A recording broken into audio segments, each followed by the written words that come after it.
Hi, I'm Kerry Jr. II, host of On the Line. Our team is currently away for the holidays, preparing more episodes and stories from Detroit and Michigan for you. And we'll be back next week to share those with you. This week, we have a segment from our sports podcast, Free Press Sports with Carlos and Shawn. But don't let the title fool you.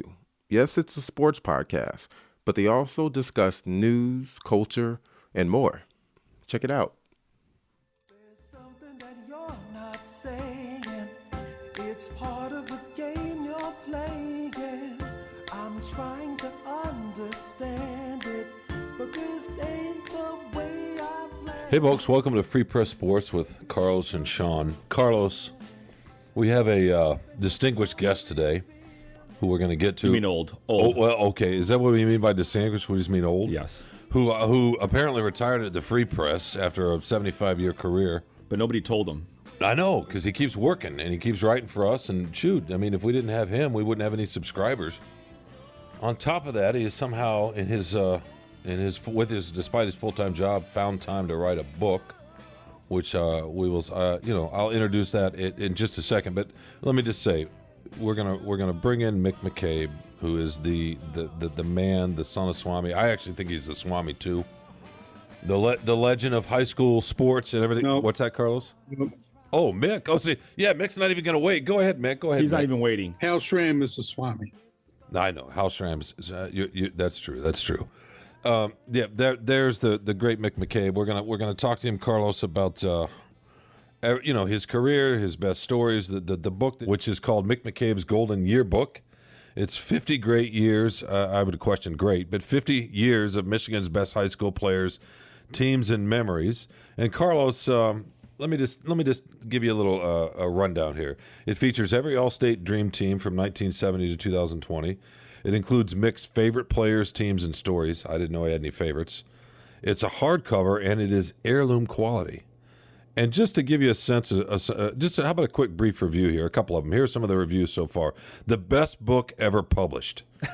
That's actually right here. Is that online. from Gene Myers? Yeah, on the internet. Here's somebody that says it's very concise, which is hard to believe. No. And very well done. And there's somebody else that says they're totally satisfied with Mick, which is, again, I mean, Mick might have something to say about that. But in any case, so we're going to get to Mick in just 2 seconds. But after we talk to Mick, Carlos, we're finally going to get to your beloved Red Wings.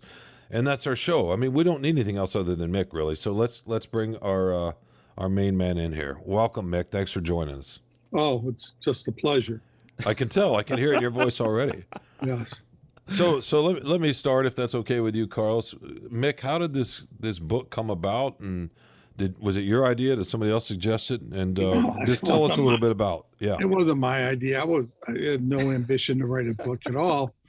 But Chris Thomas, who was our sports editor, once removed, called up, and this is right during the pandemic when they were looking for stories. And he said, "Did you ever think about doing an all-time all-state teams?" And I said, "No, that would be impossible." And he goes, "Why?" I said, "Well, how can I compare Mill Coleman to Earl Morrall?" And I said, "Nobody remembers Tom Tracy from Birmingham, but he was Tom the Bomb Tracy with the Pittsburgh Steelers." And, there were a bunch of guys I didn't see. He goes, "Well, how about," he goes, "when did you start at the Free Press?" I said, June 3rd, 1970. He goes, "This is perfect." He goes, We'll run it like online on June 3rd. And I want you to pick all state teams in football, basketball, and boys basketball and girls basketball." I said, "Okay." And so I did. And then I got a call from the esteemed Gene Myers, who used to be our sports editor and now is a semi-book publisher. And anyway, he goes, "I read everything you wrote today, every word of it. This is going to be our next book." I said, "Really?" He goes, "Yeah." I said, "Okay." And then he got Ryan to come on as the layout person, and he's just tremendous. And there we went. So I just did whatever Gene told me. So this is just a money grab, is really what you're telling us, right? Well, not really, because I haven't been paid yet. Hello, Piedmont. Well, what are you waiting for? Well, Gene Myers, I'm sure Gene Myers and Chris Thomas planned to publish this posthumously so that they wouldn't have to pay you, Mick. I mean, that was the whole plan. Did you not understand that? Well, that could be. I mean, and the way things are going now, I could be dead before I ever get a penny of it. So. Oh, I thought you were going to say you could be dead before the podcast is over. Well, this podcast.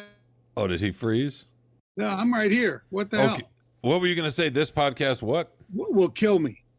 Oh, I figured it was going to be something like that. Mick, can you give us because it has under the subtitle or subhead or whatever you want to call it. It says that some of your best memories are in there. Your favorite stories. Can you give us a few highlights? I mean, 50 years is a long time to be. I mean, you're still covering the scene, obviously, but can you give us a few highlights? No. Please. Yeah.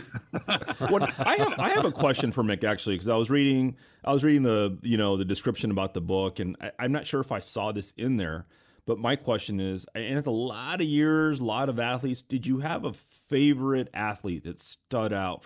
It doesn't have to be a star, but just some athlete that really has stayed with you over the years, somebody that you enjoyed covering for whatever reason. Well, there's a bunch of them.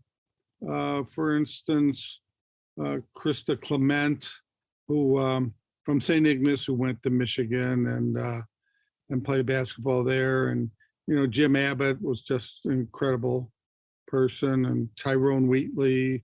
I mean, there's just probably too many just to say to the one. Okay. And then my three favorite were Katie, Kevin, and Chris. My kids who were all athletes in high school too. So, did you cover Carlos? No, I just did good athletes. because he likes to play golf. No, I was just curious. He did people with talent. Okay, that's who he stuck with. Yeah, I see. So Mick, and I've talked about this maybe a little bit over the years, but just for our listeners, or listener, as you would say, yes, to this humble little podcast. You start off in the prep scene in 1970, and I think to some folks, they might wonder why you didn't eventually want to cover pros or college and get on planes and do stuff like that. But you really carved out, a Hall of Fame career writing about high schools, or prep sports, I should say. Why did you want to stick with it? And what is it about writing about these kids and these coaches and these communities that resonate so well? I mean, obviously, even now.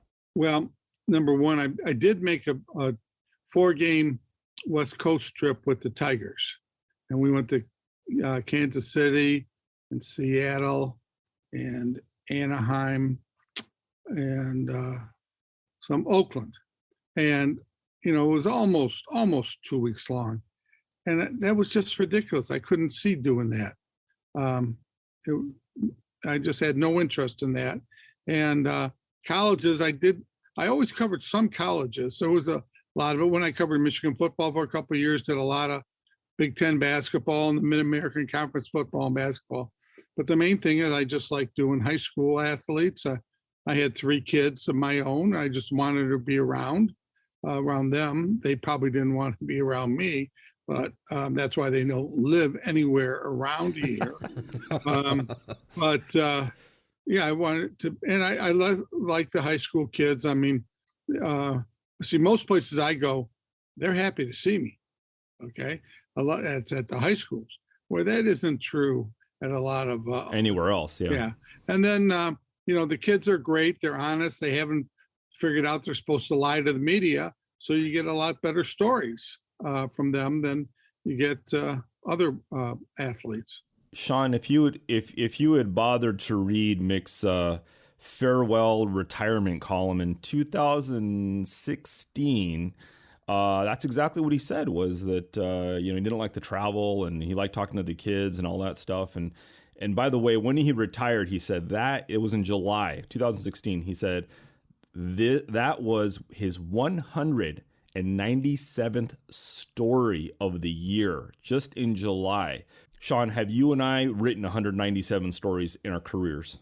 Well, I don't know if you'd call them stories. I mean, I'm not sure what it is that we write, but no, I didn't. I didn't go back and reference that column, Carlos, because I didn't assume our listeners would be, had it memorized word for word. So I thought they might be interested in hearing it from him.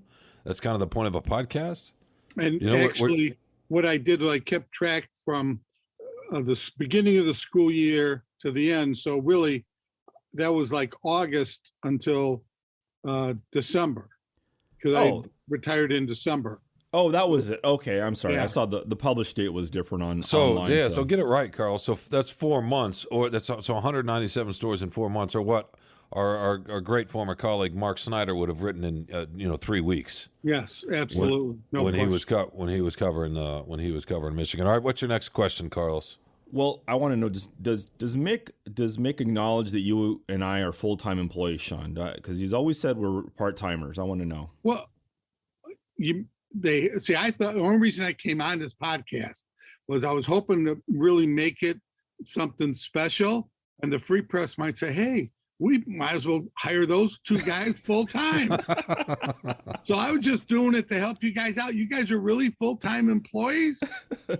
I know. Can you believe it? That's It's only taken 20 years. yes. But by the way, Mick, you really messed it up, Mick. The whole traveling thing for the pro beats and all that, as Shawn would tell you. Of course, Shawn's a columnist, but as Shawn would tell you, it's just an excuse to eat on the company's dime. That's really why people like him and I do it. So you really missed out on a lot of great meals.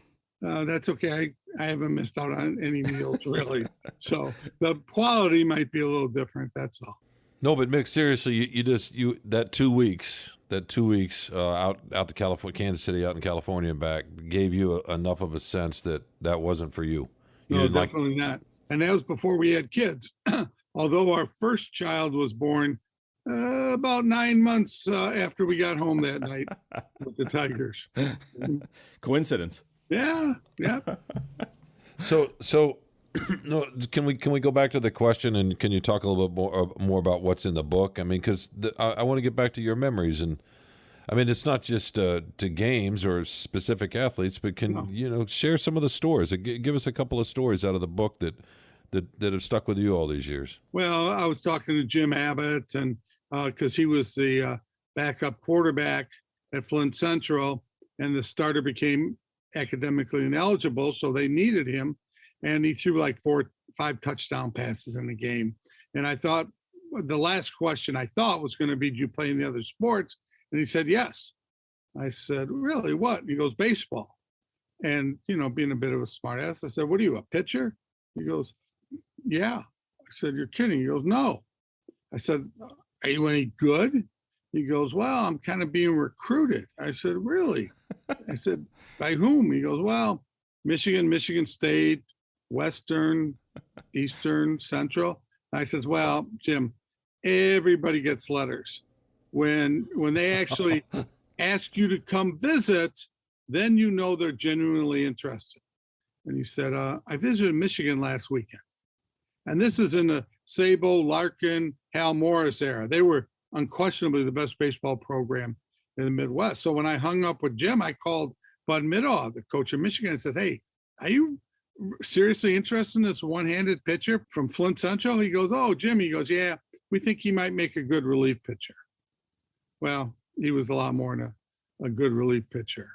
And, then there was a story of this girl who, she was right-handed, and all of a sudden her right hand kind of starts petrifying, and she goes to the doctor, they go to the hospital, and they're wheeling her in for surgery, and they have somebody like almost an admitting nurse in the operating room there, and they ask the patient, what are we doing today?